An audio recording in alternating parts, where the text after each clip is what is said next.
What is up, guys? Rick Kackis here. Thank you so much for stopping by, and today we've got some brand spanking new Destiny 2 news, courtesy of the Bungie weekly update that has just gone live, unveiling official information. And so let's get started. But just before we do, I want to mention Advanced GG, longtime partner of mine. I'm usually talking about if you want to make the most of real gamer hours or something like that, but seriously, it's the best gaming supplement out there. It's the only one actually clinically proven. So if you want more than just like flavor, caffeine, and filler in your energy drink, and you want something that actually works, I can't recommend Advanced GG enough. All right, now let's talk about the news.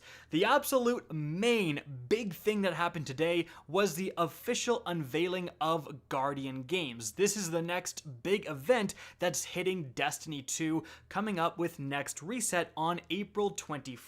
Now, this is the same day that the Grandmaster difficulty for the Nightfalls is also going live, so you're going to have either of those things to do. Now, I've already done a video talking about that official unveiling, both the new trailer that came out and the complete listing on Bungie's website, so I'm not going to just repeat what I've already said. If you want to get all the info on Guardian Games, click the link up above, but Bungie did go into a little bit more detail and talked about some stuff that wasn't mentioned before, so let's talk about that.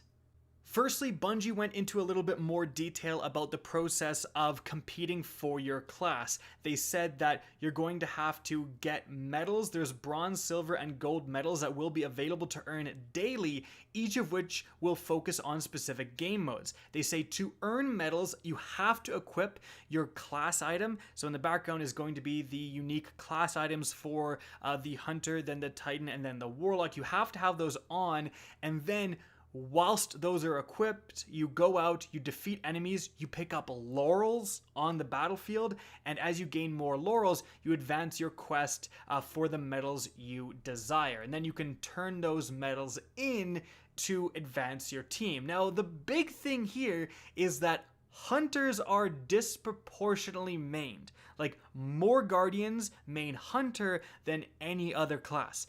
Is that because Hunter is the best? Or is it because it's the first choice it gives you when you start up the game? Like, I don't really know. Or at least it was in Destiny 1, so I'm not really sure.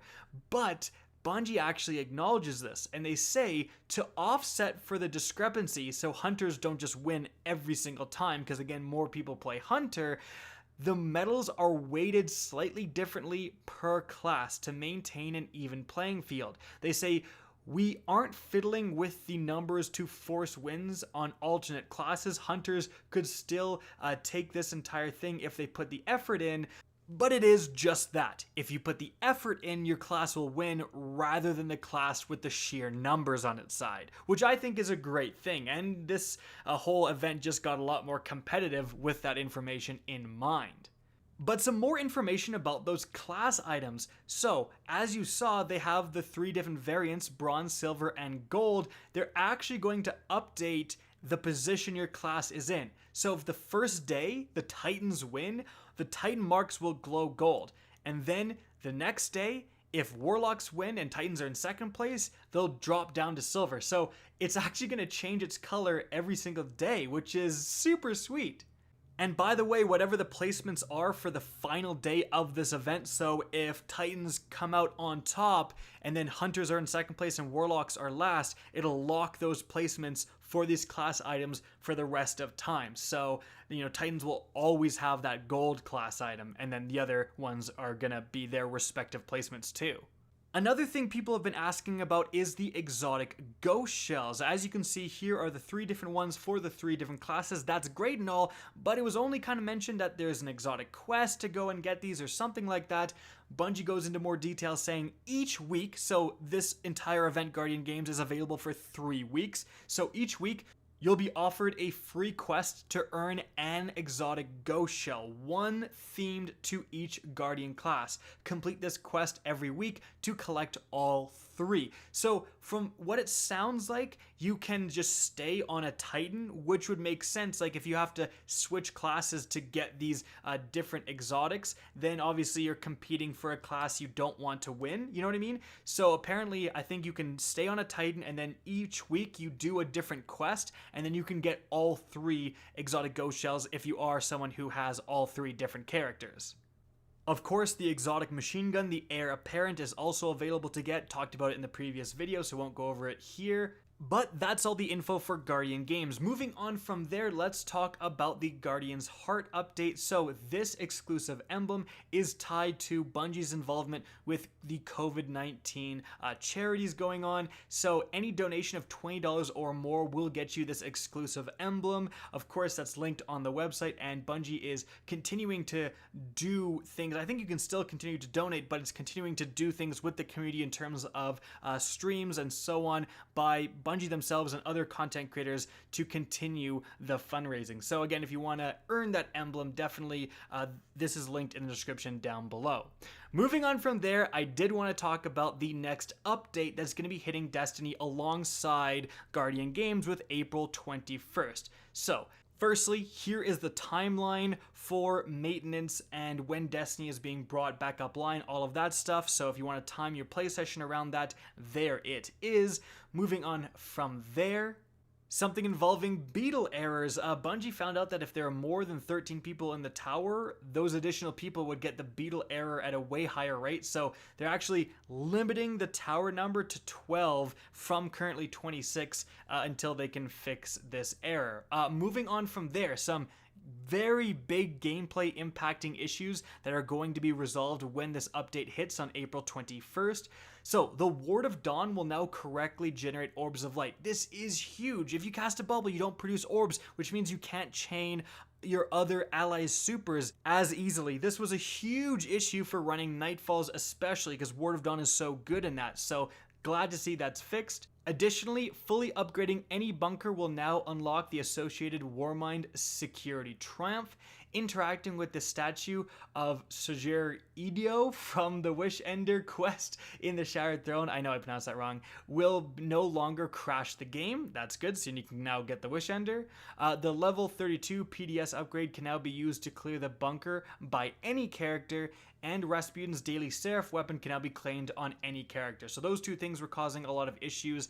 It was only the character you literally unlocked those things in the Season's Pass for that could access those things, so that was pretty annoying. Then players who've completed the Forsaken campaign will find the Lawless Frontier lore book entry By Thy Tongue Be Damned completed and available to claim. And lastly, and this is a big one, players listed in a player's roster should no longer show up as black nameplates with 0 power. That was very annoying, and it was causing issues involving, inviting your friends and so on. Now moving on to known issues, the Winter's Guile and the Wormgod Caress exotic gauntlets for the Warlock and Titan respectively have been disabled again because they could hold on to their melee buffs for longer than their intended cooldowns. Of course, the memes have been flying. This is the second or third time that these have been disabled. Some people just want to go out there and use these legit, but of course, they are the key factor in some crazy cheeses for keeping that increased melee damage for really long and then unleashing it all in a single moment. And in addition to that, the engram from the Trials Follows chest will sometimes disappear for players who have earned all the available Trials rewards, so they're going to work on that as well. But yeah, if you can't use those exotics, if it's grayed out, that is why. Now, at this point, we've reached the end of the weekly update, but there's a lot of questions left unanswered, and Bungie actually does talk about that. They say specifically, quote, there are some topics that weren't covered on here that you may have a strong desire to learn more about. Eviverse, Trials improvements, or plans to address FOMO, tackling the bounty problem, and more. There are also questions like, what about feeling like players can't play their way? What about ritual weapons like disappearing basically? Anti-cheat improvements, etc. These are huge burning topics within the community. Well, Bungie says we've been having frequent syncs to talk about these issues and more. Many of them require a long-term plan with short-term mitigation to help ease the pain. The last thing we want to do is overcommit to changes that ultimately may be reversed or sign the team up for work that leads to crunch. We don't want to make promises we know we can't keep, so to speak. Over the next few weeks, we hope to solidify some plans and get them communicated out. We're looking at what can be accomplished in Season 11, which is coming up pretty soon, and they say some topics will be tackled in Season 12, which is the fall expansion, presumably, as they'll require larger scale systematic changes. And then they say, thanks for the feedback and we're continuously improving. And while that's all good to hear, there's also certain things like the lack of ritual weapons. That doesn't need a systematic gameplay change that's going to take multiple seasons. Just add some darn ritual weapons. Stop taking stuff away, stop shoving everything into Eververse, and let's have some ritual weapons. Of course, it doesn't actually work like that. Like, it's not like every exotic ghost shell in Eververse means -1 weapon out in the world, but unfortunately that's certainly what it appears to be, because Eververse is always fully stocked while the content actually in the game is definitely lacking, especially recently. So hopefully Bungie can get on this pretty quickly. The one statement that does stand out again is they want to avoid crunch, which is honestly pretty terrible within the games industry. A lot of people don't know that people are working 100+ hours a week, like over and over again. There's been reports coming out that other companies like Epic Games, like people are just sleeping under their desks, and it's pretty horrible working conditions because they're trying to get this crunch and they're just producing so much content. Gamers love it, but it's actually not great for the health of the studio. So I totally get trying to avoid that. But also with issues as big as like the cheaters issues and stuff like that, you might have to crunch a little bit and get that fixed, because it really affects the entire game as a whole and it's turning so many people away. That is like a monumental issue that needs to be overcome as quickly as possible. But I digress. I hope they get on it and fix all these issues soon as possible. Guys, that's it for the video. I hope you enjoyed, found this informative, and if you did, please remember to help me out by simply rating and especially sharing this video. If you guys want to see more Destiny 2 content similar to this, don't be afraid to slap that subscribe button. If you want to get in touch with me and keep up to date with the latest channel activity, the best way is to follow me on Twitter at @RickKackis. That's linked in the description down below. Again, I hope you enjoyed the video, and as always, have a good day.